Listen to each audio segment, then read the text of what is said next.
Why Pathological Demand Avoidance Does Not Have Different Strategies to Autism by Richard Woods at London South Bank University, PhD student.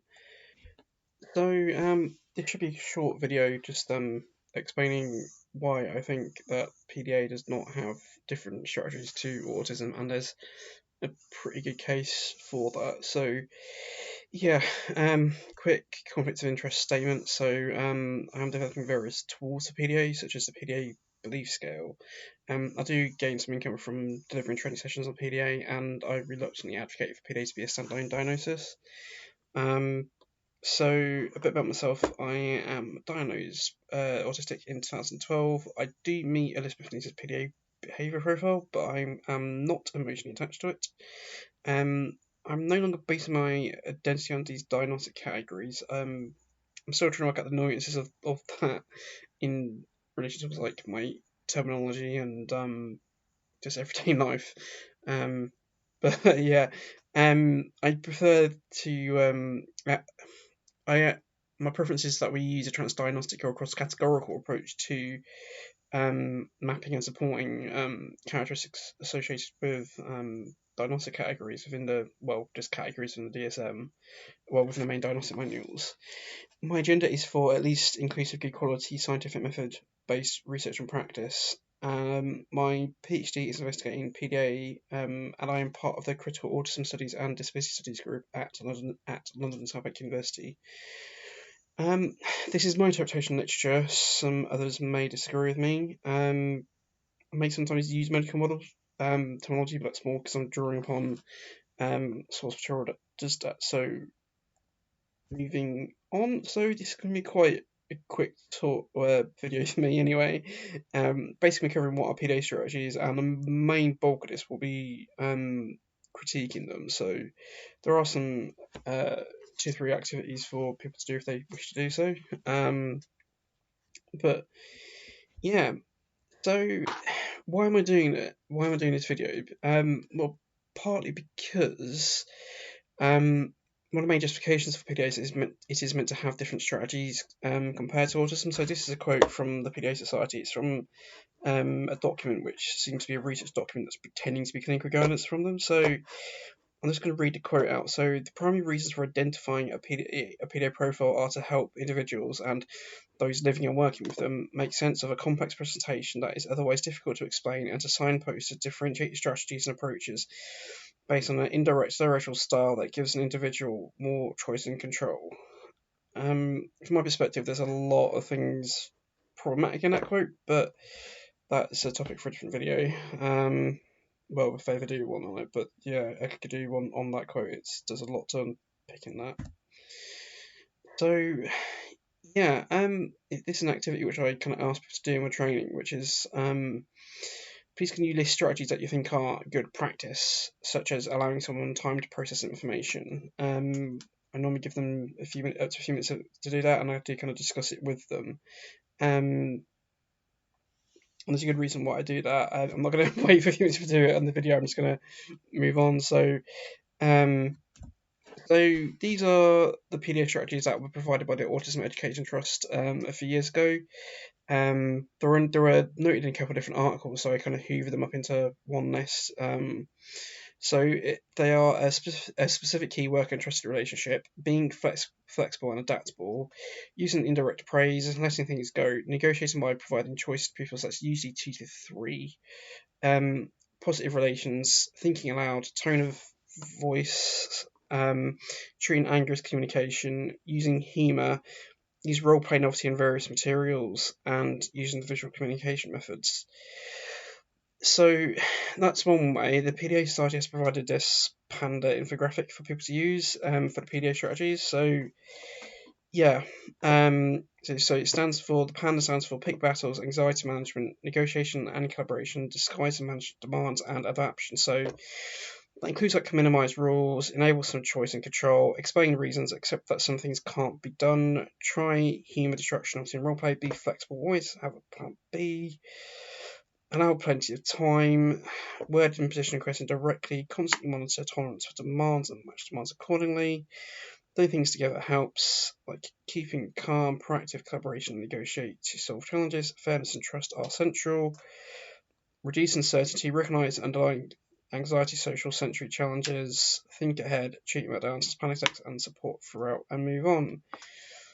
So, please can you compare your ideal approaches to the PDA strategies? And the reason why I ask the question is because if you do that, you should see that the PDA strategies basically replicate good practice, generic good practice. So, and that's why I tend to get the results from people when I ask them to do it. If you're familiar with the low arousal approach as advocated by Studio 3, you should know that the PDA strategies significantly overlap the PDA strategies significantly overlap the low arousal approach as advocated by Studio 3, which I will kind of very briefly touch upon later. So, yeah, it's argued in the literature that reinforcement-based approaches aren't effective with PDA, and that's been one of the recurring themes in clinical notes and from clinical experts in PDA. So, yeah, the literature acknowledges that there are similar mechanisms for demand avoidance are seen outside of PDA. And also that common caregiving interventions use reinforcement-based approaches. So, my issue with saying that PDA is needed to protect a certain minority of autistic persons from reinforcement-based approaches is that if you accept that similar mechanisms for demand avoidance are seen outside of PDA, which the literature notes, then these non-autistic PDAs essentially will need a PDA diagnosis to protect them from these reinforcement-based approaches from common caregiving interventions. At least logically anyway, but PDA Profile of ASD is not really logical in my view. Moving on. So, I'm quoting a response from the British Psychological Society to something the UK Conservative government trusted in 2019, where they tried to make the strategies more strict kind of behaviourist discipline-based approaches in schools, and the BPS basically said that that's a silly idea.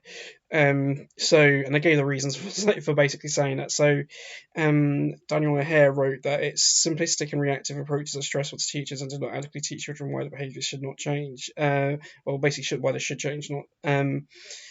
Point out that such issues are probably relevant for a demographic known for experiencing social issues such as autistic children and persons. A lot of autistic pupils are bullied to the point where some of them will just refuse to go to school due to the bullying, and you can't exactly blame them if it's like hell on earth for them.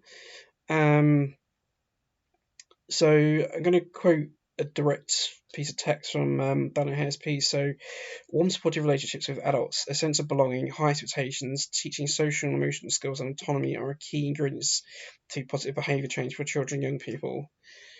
That sounds a lot like the PDA strategies to me, but what would I know? That's rhetorical, by the way.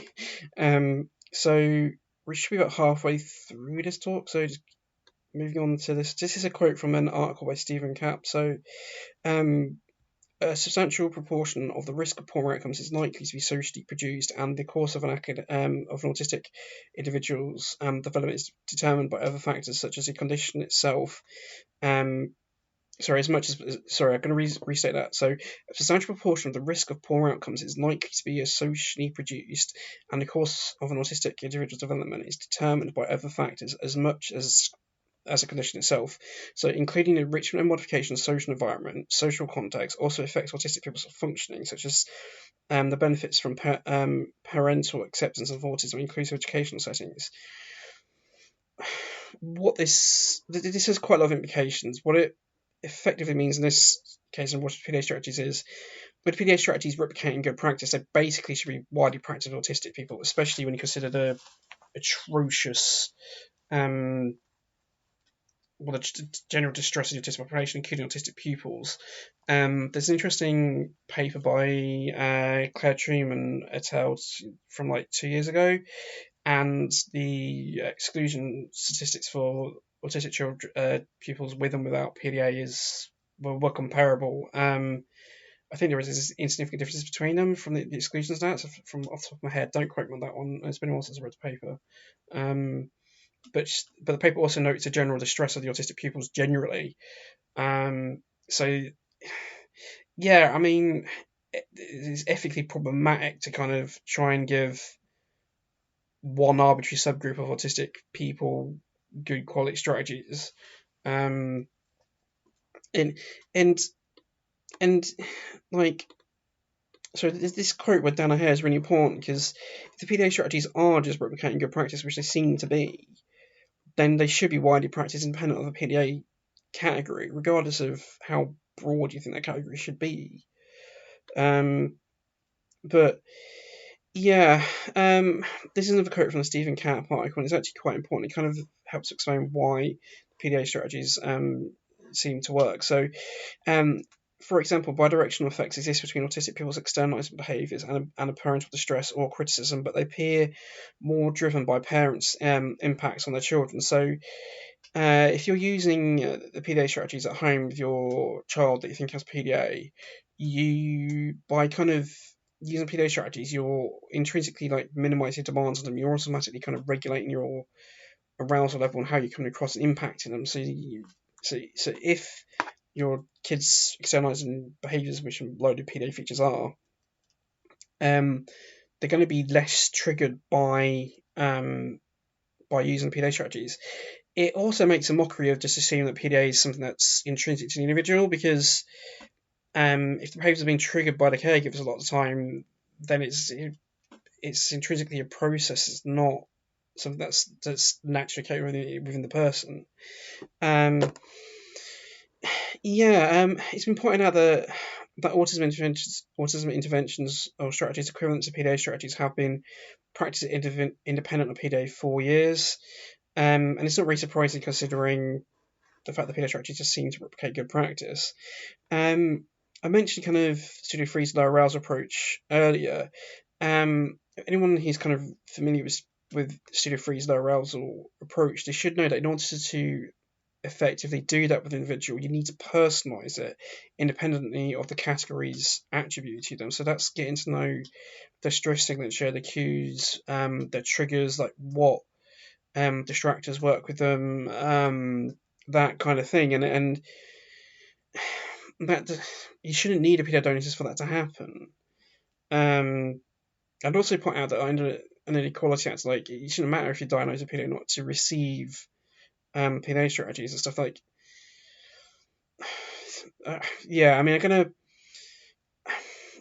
Also, like, if one stops to consider like strategies and interventions, generally they tend to be issues or symptom specific, not diagnosis specific. So it's automatically like kind of outdated to assume that PD has its own strategies and stuff. A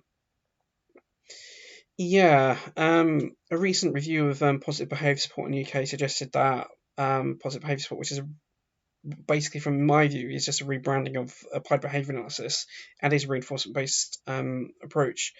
This review by House said that PBS can be used with those intellectual disability, which basically means it can be used for another proposed subtype of autism, which is called profound autism, which is kind of defined as an autistic person who's meant to have 24-hour support needs and cannot advocate for themselves, but it's defined by autistic persons who have intellectual disability and or language impairment. But yeah, if you go into broader literature around like approaches used for autism, like the reasons why the previous autism subtypes of like Asperger's syndrome and pervasive disorder not specified were removed from the main American Diagnostic Manual. That's because there's no evidence differential treatments between autism subtypes. It's also been noted that the traditional autism interventions do not are ineffective. That's like been observed by autistic people, and this was noted by Damien Milton. More recently, there's been a good quality meta-analysis by Sandbank et al. Of early autism interventions, and they basically concluded there's little to no good quality evidence suggests that they are effective, which basically suggests that the general autism approaches generally are quite poor. So it's not really, one should be kind of expecting like the PDA strategies to be effective quite broadly. One, because generally they replicate good practice, but also because the general kind of autism interventions are quite crap. So yeah, I kind of mentioned this previously about using these good quality strategies with all autistic persons, or if you're tying them to a particular arbitrary subgroup of autistic people. We know that general autistic population is generally is quite a lot of distress. We know this from like the high co-occurring mental health issues like anxiety, depression, the high suicidal ideation, the high suicide attempts, the high successful suicide attempts. That if one arbitrary subgroup of autistic persons has these generic good quality strategies, and the significant majority of autistic people are denied them, because there's arbitrary subgroup being allocated these good strategies, you're probably going to get more autistic suicides, or more autistic suicides are going to be enabled due to not receiving this good quality support. And yeah, it's a bit of an issue. I think we're getting on to the last critique here, which is that I put this in an article that was published online about 4 years ago, but it was actually published in print early this year. So it's just a brief sentence. So PDA strategies and comparable methods like the low arousal approach require large-scale randomized control trials to investigate their effectiveness. So yeah, it's basically just to maintain. It's kind of feeds back into the previous point by Sam McIntyre, that we need better quality studies to investigate autism kind of interventions and approaches, just to establish that they actually do work and they are effective. So yeah, so just going to wrap up kind of conclusions. So yeah, PDA Profile of ASD supposedly has different strategies to autism. I don't agree with that. I think it's blatant nonsense. PDA strategies seem to replicate generic good practice. I'm going to reiterate this is like potentially dangerous to link generic good practice strategies with one category, considering the general stress of the autistic population, and that PDA strategies need large-scale randomized control trials. So yeah, those are my contact details, like my email address, my Twitter handle, my RCT profile, and I remembered to put in the link to the YouTube channel, which is not going to matter because you'll be watching it on YouTube. So yeah, this is going to be another video because I've only got 2 slides because it's a short one, two slides with references. So yeah, that should be about it. So thank you for watching, and I hope you found this video useful.